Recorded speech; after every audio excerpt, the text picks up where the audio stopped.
السلام علیکم ورحمۃ اللہ وبرکاتہ۔ نحمده ونصلی علی رسولہ الکریم، اما بعد فاعوذ باللہ من الشیطان الرجیم، بسم اللہ الرحمن الرحیم۔ رب اشرح لی صدری ویسر لی امری واحلل عقدۃ من لسانی یفقہوا قولی، رب زدنی علما، آمین۔ نورانی قاعدہ کی تختی نمبر 1 کا لیسن نمبر 7 ہم پڑھیں گے، اور انشاءاللہ آج ہماری تختی نمبر 1 کمپلیٹ ہو جائے گی وتھ مخارج کے ساتھ۔ تو لیسن سٹارٹ کرتے ہیں۔ اعوذ باللہ من الشیطان الرجیم، بسم اللہ الرحمن الرحیم۔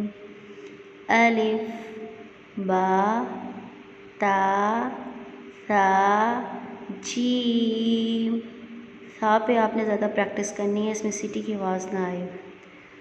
ہا، اس میں ٹھنڈی سانس کی آواز آئے گی۔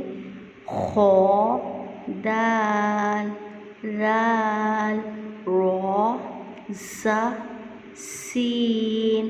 اب زا میں نے شدت دی ہے اور سین کو میں نے نرمی سے پڑھا ہے، ٹھیک ہے۔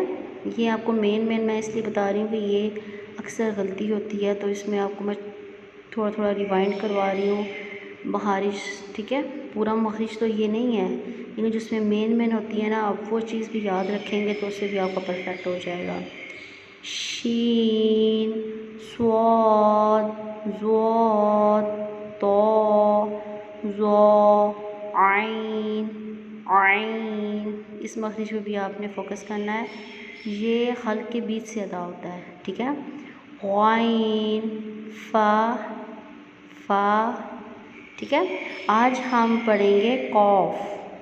قوف، اس قوف کو ہم پر پڑھیں گے، اور یہ زبان کی جڑ کا آخر جو کوے کے پاس ہے، ٹھیک ہے، مطلب جو زبان کی جڑ کا آخر والا حصہ ہے نا، اس سے پچھلے حصہ جب اوپر کے تالو سے لگے، زبان کے جڑ کا آخر والا حصہ اور پچھلا حصہ، ٹھیک ہے، آخر ہے اور اس سے جو پچھلا حصہ ہے وہ دونوں جب اوپر کے تالو سے لگے گا، سوری یہ کش والے قاف کا ہے، جو کینچی والا قاف ہے، نقطوں والا قاف، اس کا مخرج ہے زبان کی جڑ کا آخر جو کوے کے پاس ہے۔ کوے مطلب یہ جو ہمارے تالو ہے نا، ان کو کہتے ہیں کے پاس ہے، جب اوپر کے تالو سے لگے۔